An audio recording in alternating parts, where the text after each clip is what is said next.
Now, a clash over leadership of the International Pentecostal Holiness Church in Zuurbekom has led to 5 deaths. The church, which has more than 3 million congregants in southern Africa, has been in conflict since 2016 following the death of its leader. Over 40 people, including a police officer, soldier and a Metro police officer, have been arrested. eNCA reporter Manqoba Mchunu has been tracking that story for us as it was unfolding yesterday already, and he's back at his post to bring us the very latest. Manqoba, thank you so much for being back at it. You really shared some astounding pictures, stills on your Twitter page as well as the story you were able to put together yesterday, trying to bring together the bits of the story that we know so far. Law enforcement at the time couldn't give you too much information on what leads they are following up on. What is the state of play there this morning?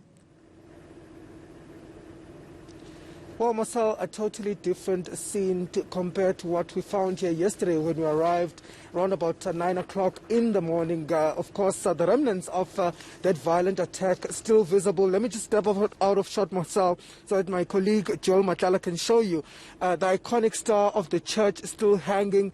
And this speaks to the violence that took here yesterday. We do understand that the assailants that arrived here around about 1 o'clock in the morning drove through that main gate and accessed the premises, and that's where they clashed with security personnel. I think also on the road you can still see some remnants of that attack.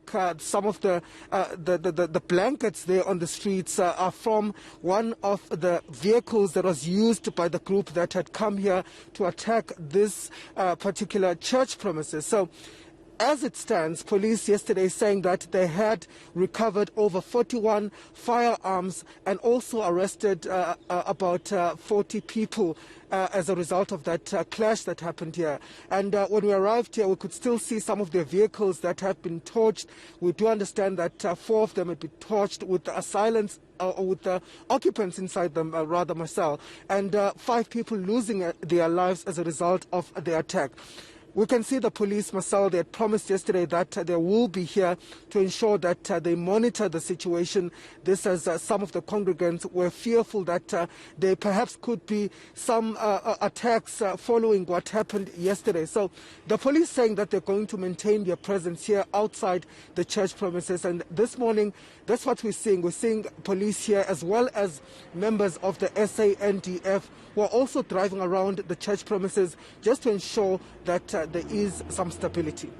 Now, Manqoba, the church leader that was appointed last year was today expected to lead the Sunday service. Have we heard about whether this is going ahead today or not?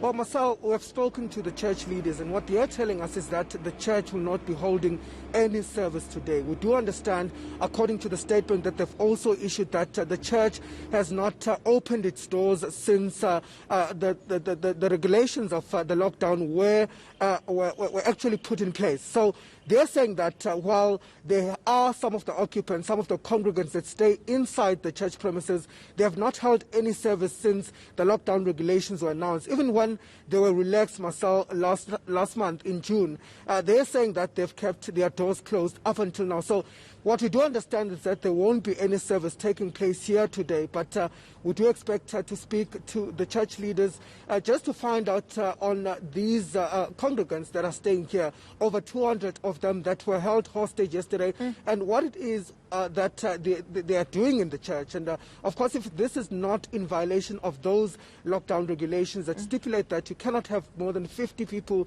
at a church at a time. Oh, well, lockdown regulations are one thing, but I mean, I think of the picture that you shared yesterday on social media of a Bible that was lying in the street, just in the foreground of this astounding hostage and violent situation that was unfolding. People will say a church is the last place that you'd expect this kind of thing to unfold. What have you heard from the people who live near there? Have you been able to get anything out of the congregants or family members of the congregants? What are they thinking about what's happened under the umbrella of a church?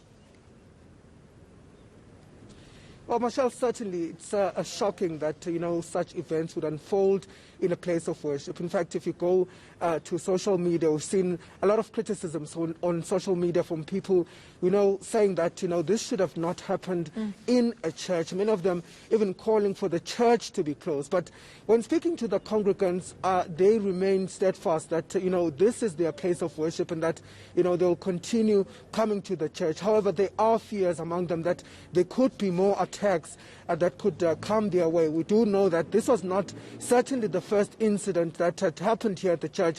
In November last year, there was a similar incident here at this church where, again, there was a gunfire exchange between the attackers and also some of the security here at the church. So right now, many people here are fearful. In fact, we saw some of the congregants last night leaving, or yesterday afternoon rather, Michelle, leaving the church premises and going back home amid those safety concerns. So there is certainly a lot of fears among these congregants, but many of them saying that they're going to remain here at the church.